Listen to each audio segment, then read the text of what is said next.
on to another exciting episode of the Music from Malawi podcast. I'm your host, Chiko Chalie, and today we'll be diving into the creative industry, but in particular, the creative industry in Malawi, and we'll immerse ourselves into the journey, the challenges so far, and the opportunities out there. Today, I am with my special guest, Grisver. He started this journey as well in 2021. He's an alumni of this organization. And can you please just briefly introduce yourself for those that don't know you? My name is Grisver. I'm a DJ and music producer. I like to think of myself as a jack of all genres, but a master in electronic dance music. So yeah, I think in brief, that's pretty much me. Lovely. And also, fun fact, Grisver and I actually went to high school together. Yeah, that was exciting. Exciting times. Love to see the growth. So can you please just update us on what you've been doing so far? What have you been working on lately, the last few months? Months? Years? Years, yeah. Years. For starters, I think I've pretty stepped into my vocational career. I feel like I've really set foot into that. And it's been quite busy, so being able to balance that with music has been hard. But yeah, amidst the same period, I've been working on my sophomore album.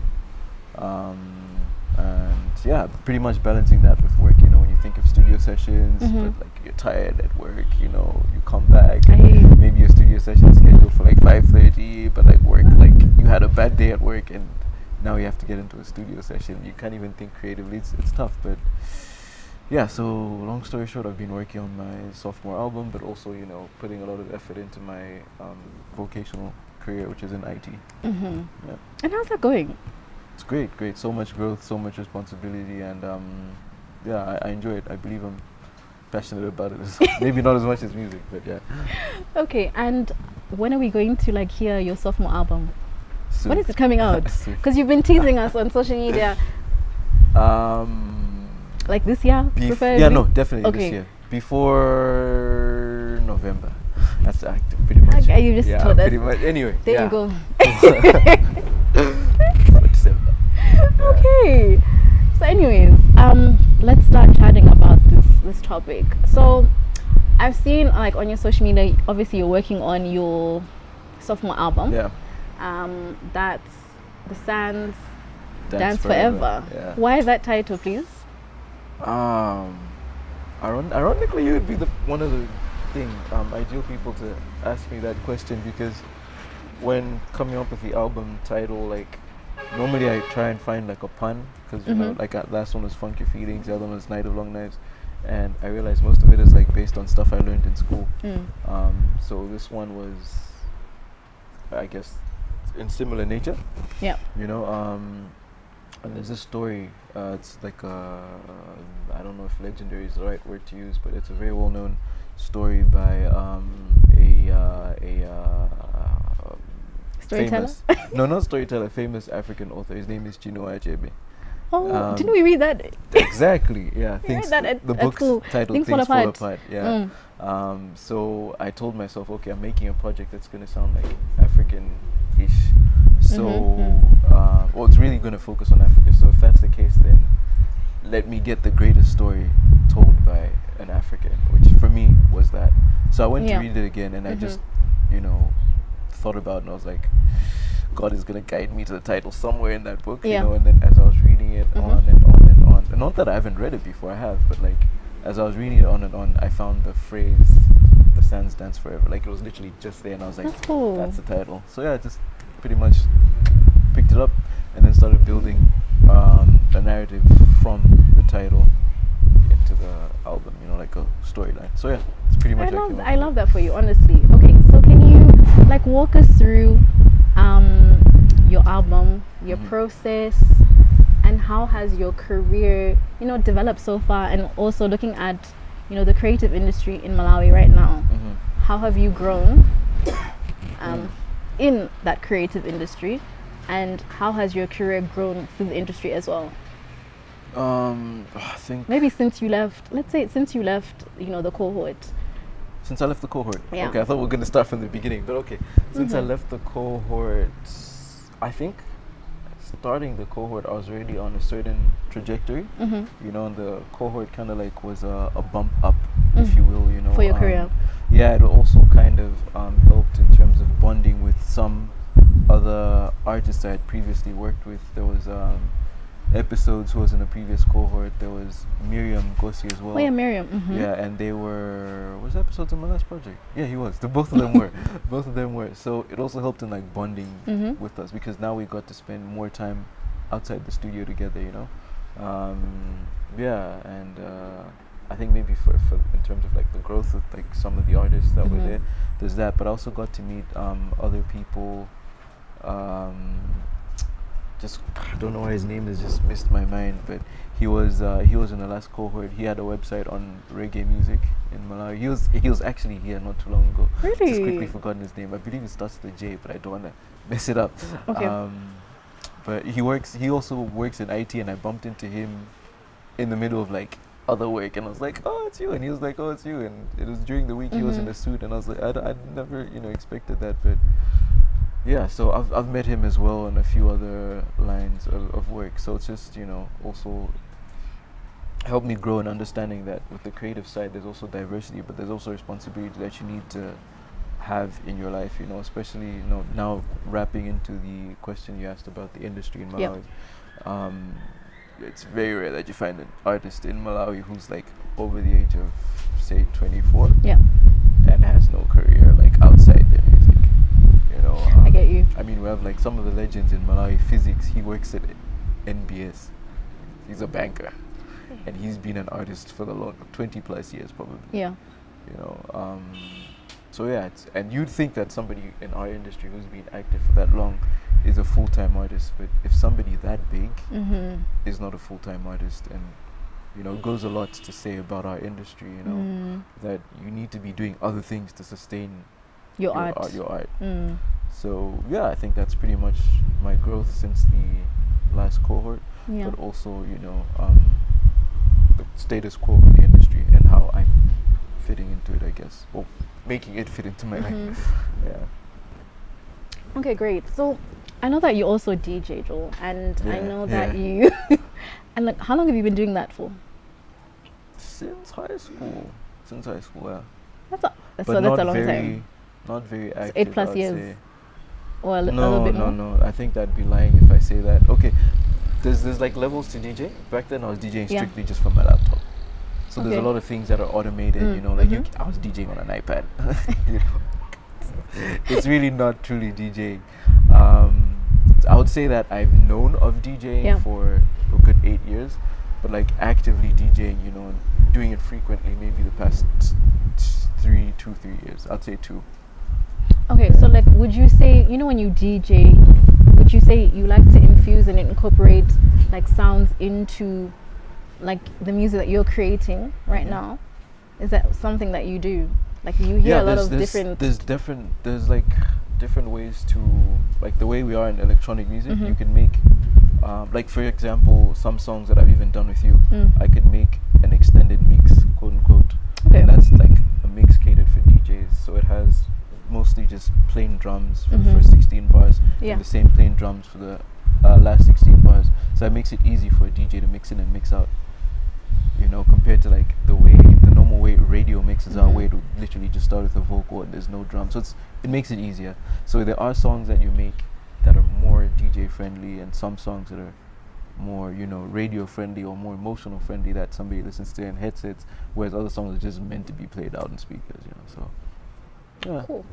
Okay, so I would really like to hear your thoughts on the comparison between like, sub-Saharan countries, other sub-Saharan countries, and Malawi and their creative industry and their sound. Yeah. What's your opinion on that? I think we could start from probably the biggest music industry, I think, in Africa. For me, that's Nigeria. And, every other year you hear of a new star that's come out from Nigeria. You hear of Ira Star, you hear of Joe Boy, you hear of Rema, you hear of what's that other guy, Omale, and they all blew Rema, up in like different years, you know. And this year, I can't, maybe because I don't really pay that much attention to that scene, but there's always someone, you know, like you go back to 2016, there was Malik Berry, you know, who pretty much there like is always someone. kind of was pushing the edge of Afro pop, you know. I feel like maybe now the industry is also maturing, so it's mostly some of the same people, always kids in them, but still you always hear of somebody new, and that somebody new has like the best structure, the best, you know, experienced heads in the industry, and like it really pushes them. So yeah, I think from the best industry in Africa, I would say that. Seconded by South Africa's industry. And then now maybe when we go to the lower tiers, as you mentioned, sub-Saharan countries, I'd compare our industry with Zambia's industry, because that's an industry that I've been kind of not necessarily looking at, but like working with. I think I have one, if not two, artists from Zambia in the project. Yeah, I swear you find like the randomest artists. Yeah. You always do, but anyway. But I really like. But you always like get like all the goodness out of that artist. Yeah, you know, which is cool. I appreciate that. Thank you. But yeah, no, I literally just went on TikTok. No, really, I don't really go on TikTok. Sorry about that. It's okay. I went on Instagram and I looked up the hashtag Zambian artists, Zambian TikTok. And then you're just like, I like him. Any Let me random just thing, you know, like if I like it, I'll bookmark it. I'll be like, okay, cool. And then at some point, I'll have like an audit. I'll be like, okay, this person can fit there, there, and so on and so forth. But yeah, no, over time, like, you know, I've really made a couple friends from that side. You know, not just artists, but also promoters and graphic designers, videographers, you know. And Zambia has like a thriving industry, I think. Really? Yeah, compared to ours, I think theirs is just a little, it's maybe our industry in the next 2-3 years. Okay. But obviously in those 2-3 years, their industry is going to go up much higher. But yeah, and then there's us. Okay, so what would you say about us in terms of like how can we improve and get to where Zambia is? I think it's just structure, man. Like our industry doesn't really have a structure. It's almost like everybody's doing their own thing, you know. We don't really have much incubation when it comes to new artists. You know, new artists are just like people like, oh, I'm gonna make music today, and then 2 weeks from now they're like, well, I'm not really feeling it, or I don't have the money for it. You know, most of them it ends on the money. You know, like you need money to make good music. It's the truth. You know, like there's a difference between a producer who will charge you 300,000 Malawi kwacha or $300 or $300,000 versus a producer who will charge you maybe $3,000 for a studio session. You know, there's things like mic quality. There's so many things that go into factoring the cost of like how much a producer charges you or how much an instrumentalist charges you. You know, there's a difference between an instrumentalist who will charge you maybe $2,000 to record guitar over your track versus an instrumentalist who will charge you like $500,000. Both of them play the same instrument, and you'd be like, why? You know, one of them is experienced, the other one isn't. Yeah. You know, so yeah, ultimately it's just an issue of structure, I think, for us. And because of the lack of structure, you know, you find people doing one thing, the other people doing other. But like with things like music from Malawi, you know, things like New Wave Malawi as well. Those are, I think, the two entities I've seen over the past 2 or 3 years that are really pushing, you know, and they're doing the Lord's work, honestly. They're doing so well. I mean, Music from Malawi has made this possible, so and made the last cohort possible. You know, New Wave is also doing their things, and I think those two contributions are now really starting to build the structure. You know. Yeah. So I think we're trying, and then there's the governmental entities who are pushing the COMESA rights as well. So we're trying. So it's a structure that's just in multiple places. It's not a cohesive unit. Whereas like Nigeria is like, okay, these guys are media. These guys are copyright society. These guys are marketers. These guys are the producers. These guys are the songwriters, and everybody knows where everybody fits in. There's no overlap, you know. So, yeah. I get you. I know that you've been, you know, doing music for a long time now, and you've probably faced some challenges in your, you know, in the creative process and stuff like that. Can you tell us, like, what are some challenges that you have, you know, gone through, and how have you overcome those challenges in the creative industry? You can, you know, give us some examples. Give me a time frame. I don't know. Let's say like your album, your last EP actually. Last album? Or maybe Funk Your Feelings. EP was like 2020. Okay, Funk Your Feelings. Well, okay, fine. Did you face any, you know, struggles with that? Yeah, no, definitely. I think Because you are promoting that. I think I've like faced a lot of struggles, like from like from what? the jump. Mostly just people understanding what I do. Yeah. You know, I've had people ask me, why don't some of your songs have any vocals? Like, why you just? I mean, but you're a beats? producer. Not many people in Malawi know that. Like, they'll just. I still get till this day where I believe I have some sort but of. But they know that base. you can't sing, right? But no, I have some sort of fan base. But people will still be like, yo, like, I hear you make music. I heard your songs. Why can't I hear your voice? And like, people listen to one of my most successful songs, Potential, with Ella and Juji, and be like, yo, like, I heard your song with Ella and Juji, but like, we're waiting for you to where's sing. your voice? You know, like, you know, and I'll be like, no, like, I made the beat. They'll be like, okay, fine, but like, I thought it's your song. So when? Because people still think if you make music in Malawi, it means you're also a vocalist. You cannot be an instrumentalist. Yeah, it's not a final. So that's one of your challenges that still that you face right now. To get that that agenda out. And I'm pretty sure, for example, if I was to be given an opportunity to perform maybe in like some governmental space, maybe in terms of advocacy or something, but they probably expect you to. They would expect me to sing. Drop a verse. They would look at me and be like, drop the mic. Okay, the DJ is here, but where's the artist? Like, I mean, you are the package. You are the artist. You know, so yeah, I think for me the biggest challenge is just getting Malawi and the Malawian mindset to sort of align with what I do. So in terms of overcoming that, I reached a point where I was like, okay, this is what I make. This is what I like to make. This is where you guys' mindset is. So I'm gonna try and incorporate bridge the gap, both. Not necessarily, yeah, kind of, but bridge the gap. Where like I try for almost, if I'm doing an album, then all the songs should have vocals and they're really well produced and thought out songs. Yeah. But at the same time, the instrumentation still and mixing style still leans more to like what I like, which is electronic music.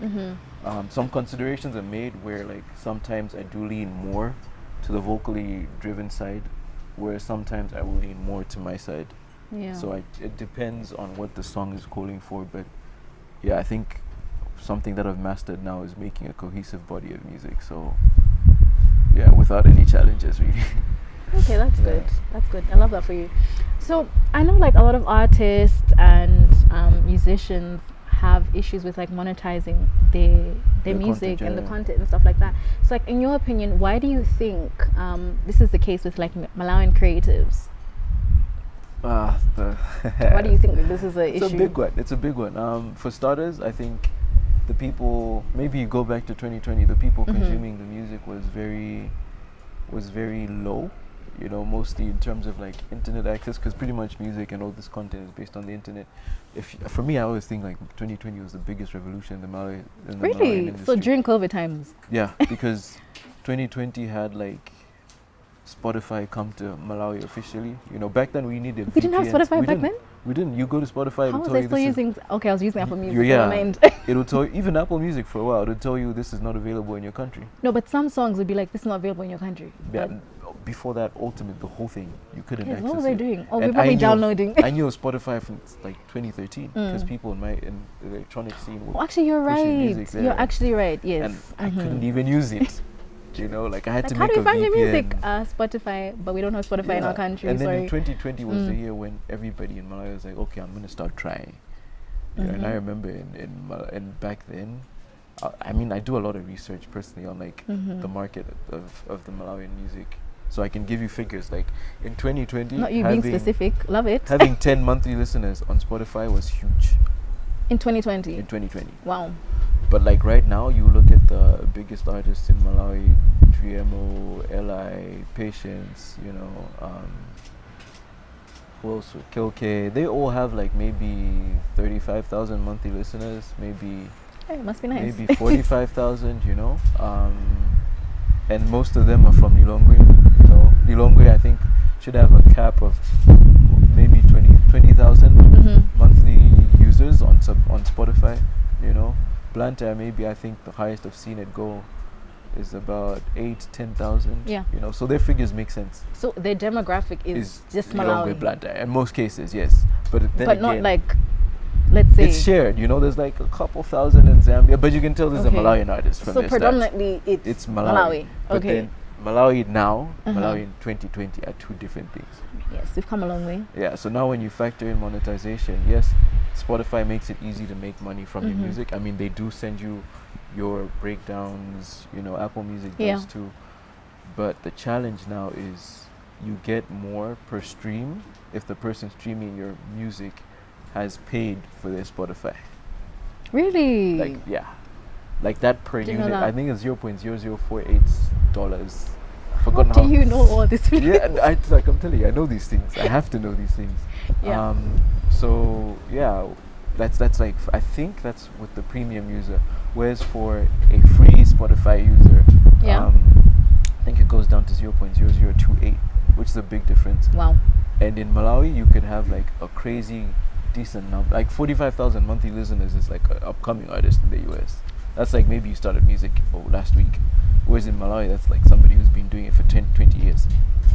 Boy. You know, and you earn, and you would be like, okay, he's got like a good 45,000 monthly listeners, but they're earning much, much less because 90% of that demographic is using free Spotify. True, because it's most people can't expensive. afford to pay 3,000-4,000 kwacha per month just to stream music, because now you have to add in cost of data and things. As much as data has dropped, it's still a privileged thing in Malawi, you know. But yeah. Okay.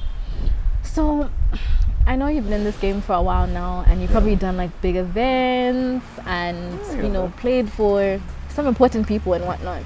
Have you ever come across a time when you know you were taken advantage of from your with your talents and you weren't like paid what you wanted to get paid? You know? I feel like every artist has to go through that. But then like how did you how did you deal with that? And what can you like advise someone who might go through that, the same thing? Will go through. Oh, I mean, yes, we'll go through the same thing. How can you like advise them to, you know, look out for the dangers, how to negotiate your price, you know? I think before you start how not to get conned. I think before you look at how not to get conned, how to negotiate your price, how to ascertain your value, you know, like really figure out like, okay, what am I bringing? What are you bringing to the table? You know, it's not enough for you to say, oh, I'm an artist, I sing, I sound good, or I'm an artist, I rap, I sound good, or I'm a DJ, I mix and I'm dope. It's not enough, you know, like, because now you saying, okay, I'm worth so much. It's like you saying, but why are you I'm worth talented. that much? Why are you worth that much? And why are you worth that much in your talent? It's okay, you know, but like maybe I'd say in percentages it probably talent constitutes for 40%. You know, like, and the other 60, it's your brand, you know. So like you, for example, you could have, I know of artists in Malawi who can easily pull a crowd of say 1,000, 2,000 people, maybe even 10,000. Wow. And I know an artist in Malawi who on a good night could pull 10, 20 people, and they're 90% of them are his close friends who are just supporting. The person who can pull 10, 20 people is probably 10 times more talented than the person who can pull 20,000 people. But for me, if I was a promoter, you know, like if I'm the average, let me say the average Malawian promoter, I'm looking at it as, or just any human, to be honest. Let me not, you know, put it on a Malawian stake here, but any human who has a business, and I have those two guys, I'm going to pick the guy who can pull the crowd, because that's the person who makes plus money. numbers. Yeah, that's the person who's bringing me money, you know.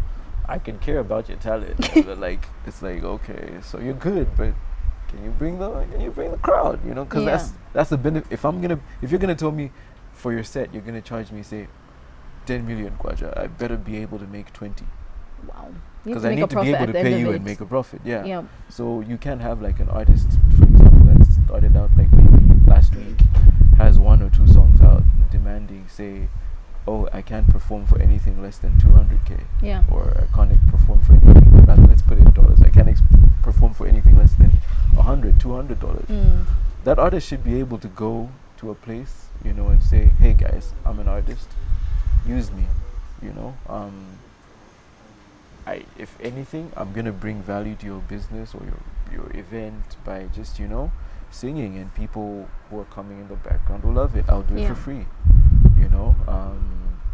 To offer that, like I always give myself as an example. I remember when we just finished IB, I think. Yeah.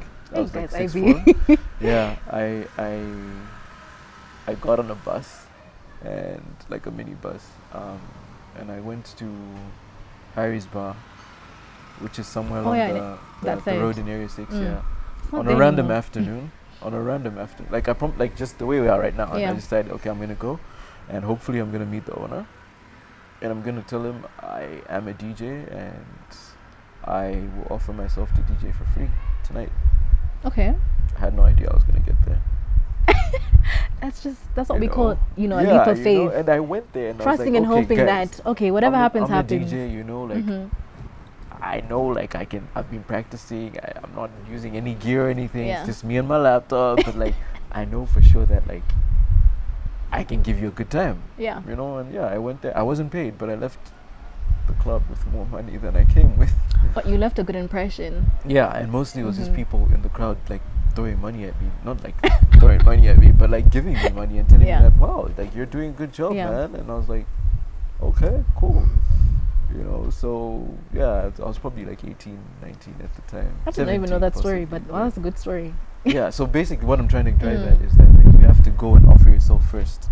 And offering sometimes you might not get paid yet. Yeah, and when people tell you, you get paid by exposure, it makes sense for a given amount of time. You are a living testament, basically. Yeah, like you start off with like, okay, let me offer myself, and then you start building your value. When you build your value to a point where you're like, okay, for me, I'm an artist, I'm a DJ, I'm a guitarist, I am, I don't know, a keyboard player, I'm a saxophonist. You know that, okay, if you put my name there, I know for sure that there's 10, 20 people who come to watch me. That's you building your value now. So now you can be like, hey, sir, I'm not going to take your exposure. Yeah. This is my fee. Because you look at opportunity cost. If I'm coming to this event, that means I'm foregoing my family. I'm foregoing maybe your relationship. I'm foregoing maybe studying for your other career. You're foregoing your rest. That's a big thing. Is it worth it? And if it's not worth it, don't take it. Don't let somebody tell you you're going to be paid by exposure. So yeah, I've also been in situations where people have been like, yo, like, you want to come DJ here? And I'll be like, sure.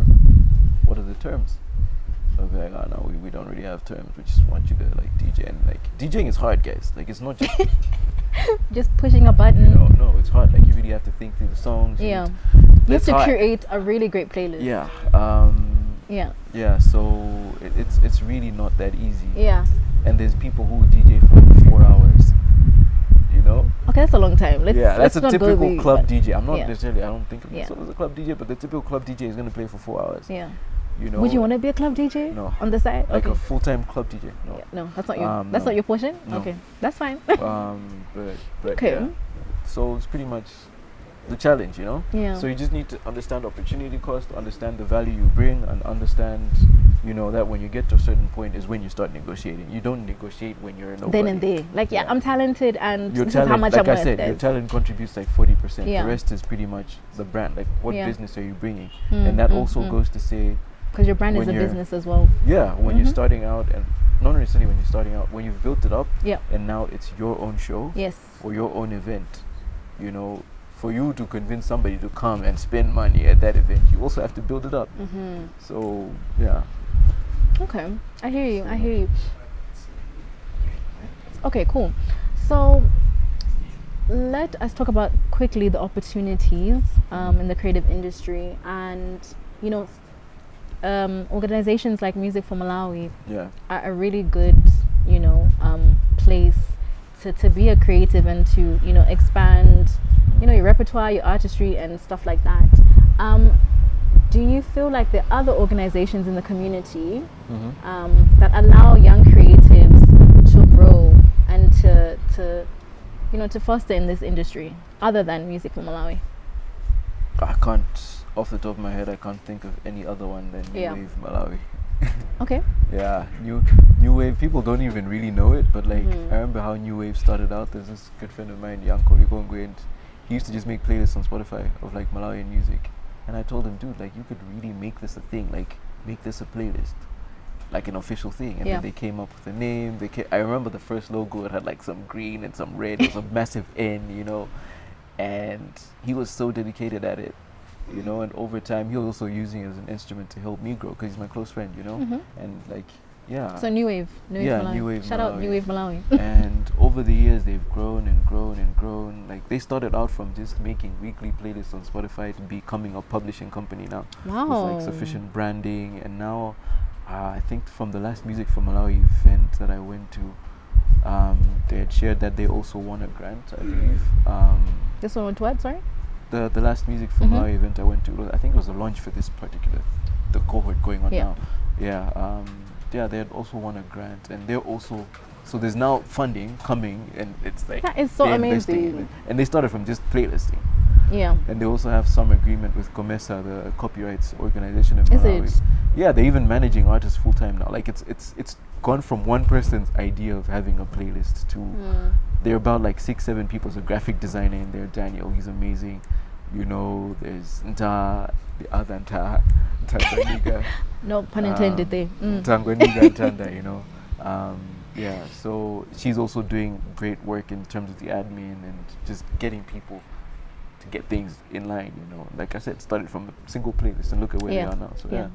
Okay, lastly, before we go, I want you to discuss like, you know, female creatives, right? Yeah. I know that you're working on an album, and I know that, you know, you're in the album. Yeah. How can we also just create an awareness, or also just create an environment for, you know, young and up and coming female creatives? Are there any opportunities out there? Have you included like other female artists in your album? I think I'll just quickly go over the last one, the last question. Yeah, I have always tried to push that agenda because in the Malawian industry, like a lot of it's male dominated in most cases, you know. There's if you talk of a female artist, it's just here and there, you know, especially female artists who are not doing gospel music, and it's honestly, you would probably even go down to maybe less than 10, which is scary. Like the ones who are actively trying, maybe less than 10. Maybe 10 is a little, but certainly less than 20. So for me, what I do with my projects is, I think ever since my last album, Night of Long Nights, and this one, the first song is always opened by a female. Oh, I love that. Yeah. The last one I had Nandi, and this one I have Nomsa. That pretty much I didn't know you had Nomsa in the album. Yeah. That's exciting. Yeah, so I always try and do that. And obviously I do try and have other females. I mean, there's you. There's Nomsa. There's a bunch. There's this girl named Zani Zisani from SA. There's another girl named Ritumetse from SA. There's we need to find more Malawian artists. Huh? There's you know. We need to find more. There's someone else in Malawi. I don't know. I'm sorry. There's like a bunch of people on that album. Like right now, I'm even just trying to remember. Yeah. But there's a bunch, you know. No, but I love that. There's a few. For me, it's even just like, I mean, I know that gender equality is a thing, but I try and push beyond that and just like, okay, like what are you bringing in terms of artistry, you know? Yeah. Like I don't think you should just get a plus because you're a woman, like in terms of the industry. I mean, that might sound very sexist. I get like, you. And I also don't think, you know, men should be, you know, denounced because they're men. For me, it's like, okay, what are you bringing creatively? Can we work on the same wavelength? Yeah. If you're a woman, even better, because now I know that I'm also doing the empowerment thing, you know. So yeah, that's pretty much it. And on the other thing of the challenges that you said, I remember Miriam Gosi. Yeah. She had mentioned that she struggles with Malawian studios because 99% of Malawian producers are men. Exactly. And 99% of those studios are in their bedrooms. True. And if they're creeps and you are the only girl female in the bedroom and you guys don't scary. trust each other, it's scary. Like you're a stranger and this person has you in their house, they can do anything to you. I don't know what she had experienced, but I hope she didn't experience anything bad. But like, yeah, that's a challenging part. And you can't blame the men or the producers because for you to rent out a studio space is expensive. So you'd rather just I mean, I've been doing music for like what, good 8 years now, and my studio's still my bedroom. But we trust you, Joey. We trust you. So yeah, you know, it's one of those. So like for me, I also, whenever I have a female, you have to create a safe space. I create a safe space, you know, where I'm like, okay, you know what, this is my room, you know, like I'm not trying to lock the door on you or anything, you know. For me, it's just like we're making music. I'm not gonna try and slide into your DMs and be like, hey, you know. After that, it's just we make music. We're done with the music. cool. Yeah. There's no creepy like send me photos, you know. But you're a nice guy, Shane. You are a nice so guy. Yeah. it's all of just about just, but that's just me. Yeah. There's a bunch of other Malawian producers who are just True. like, you know, they have a female artist in the studio and they're just like texting their boys like, yo, you wouldn't believe, you know. So Okay. Yeah. All pretty right. much it. Thank you so much, Joel. That's alright. Nice. Thank you for coming into the space today, pleasure, my and pleasure. thank you for a riveting discussion on the creative industry in Malawi. Yeah. We've touched upon monetization. We've touched on the challenges and your personal journey. Yeah. And yeah, just thank you for being a good friend too alright, and supporting. alright. And thank you for pushing me to do this. Yeah. Thank you guys and our listeners. I've been your host Chiko Chalie, and I'm signing out. Great host. Thank Alright, you. catch you guys later.